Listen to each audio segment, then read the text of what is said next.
Okay, so I am going to do a little bit more detailed of a how to wash a short synthetic wig video for you. I have one already on the YouTube channel, but I want to do it a little bit more in depth because I have come to learn that there are a lot of women out there who could use just a little more details. So what you're going to do when you're washing a short length synthetic wig, if it's got some long length to it, you're going to want to hold it under running water, and I'll get to that in a second. But with this being a short wig, I'm going to fill a basin of with cool running water. This is just kind of a comfortable cool. It's not cold, but it's not warm by any means. It's just cool. So I'm going to fill up my tub of water here, and I'm going to take some shampoo. You want shampoo for synthetic wigs when you're washing a synthetic wig. You cannot wash wigs with shampoo that's made, for your hair on your body. So you need to make sure that you're using the appropriate shampoo, and then get the suds in there mixed up, okay? And then you're basically going to take your wig, dunk it in here, and you can let it soak for, I don't really have a specified time. I just tell people maybe a minute, or, it can soak for 5 minutes, 10 minutes, whatever, while you take a shower. It doesn't matter. What I don't want you to do is dunk it and then 5 seconds later lift it up and rinse it out. You want to give it some time to get clean. Let the soap get in there. You're washing the hair and you're washing the inside of the cap. That's just as important, maybe even more important than the wig, than the hair itself. So you're going to let this, you're going to swoosh it around, you're going to gently massage it, nothing too rough. But as you can see, I'm not being overly ridiculously cautious about it. You don't need to treat it like a newborn baby, but don't be rough, and just let that sit and soak for a couple minutes or whatever. And then once you feel like it's good and clean, I'm going to keep moving along, but in real time, I would probably just work at this for maybe another 30 seconds or something like that. Okay, so now what I need to do is get the shampoo rinsed out. So I'm going to dump out my soapy water, and I'm going to hold my wig under cool running water. I know some people will fill up the basin again with clean water and then kind of rinse it out that way. I suppose that's okay, but you probably want to do that a few times. This just seems very easy for me to hold my freshly shampooed wig under running water, cool running water, not hot, and just let that shampoo rinse out. Probably I've never really timed it, but I'm sure, you got to let it run under here for, I don't know, maybe 30 seconds or so. Again, I've never timed it, so don't hold me to that, but you just want to get that shampoo out. You don't want to leave any product in the wig. So once you feel like the shampoo is rinsed out, you can shut your water off.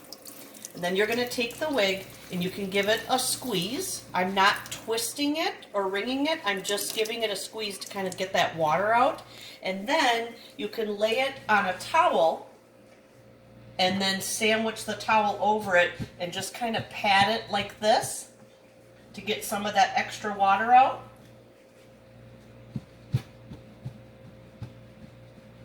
It will be very wet, but that'll help get some of it out. And then you can also, like in your sink where you washed it, you can give it a shake if you want.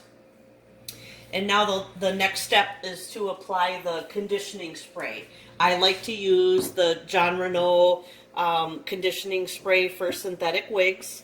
So what you want to do on the bottle, it says to hold it 12 inches away from the hair and spray lightly, and you leave it in. So important part that I'm finding some people need some help with is number one, just to reiterate the fact that you should not be holding the bottle here. It should be held at a distance, about a foot away, so that the spritz, that the sprayed conditioner can just kind of fall onto the wig. So you don't want to be concentrating like this. You also just want to, they suggest between 3 and 5 pumps. With a short wig like this, I would honestly just do 3. With my longer wigs, I would do, 5 to spread it around. But watch very closely how I condition this, okay? 1, 2, 3.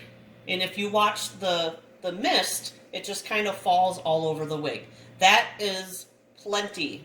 I know some people want to do more than that, but that is plenty, and that is your final step. I forgot to grab my wig stand before I started the video, but at this point, I would just set the wig on the wig stand and let it air dry and drip dry. I know it looks really bad right now, but in a matter of a couple of hours, I guess I never really timed it, but this wig will be dry. The cap might still be a little bit wet, but it'll be fresh and ready to go again.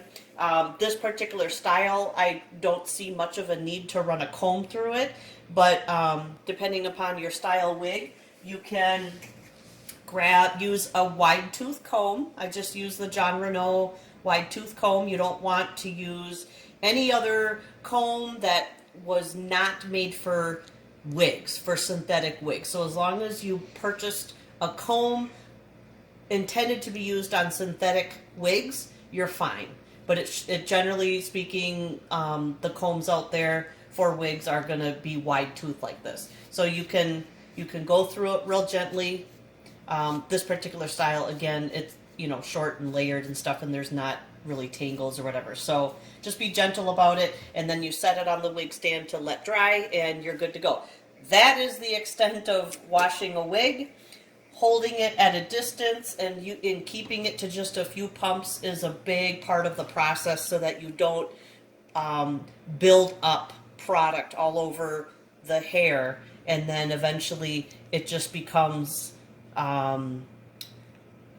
sticky and clumpy, and it ruins the wig. So that is it. Hopefully this was helpful. If you have any questions at all, as always, please feel free to get in touch with me here at Main Street Hair Solutions. The number is 715-669-6500, and my email is info@mainstreethairsolutions.com. Thanks for watching. Bye.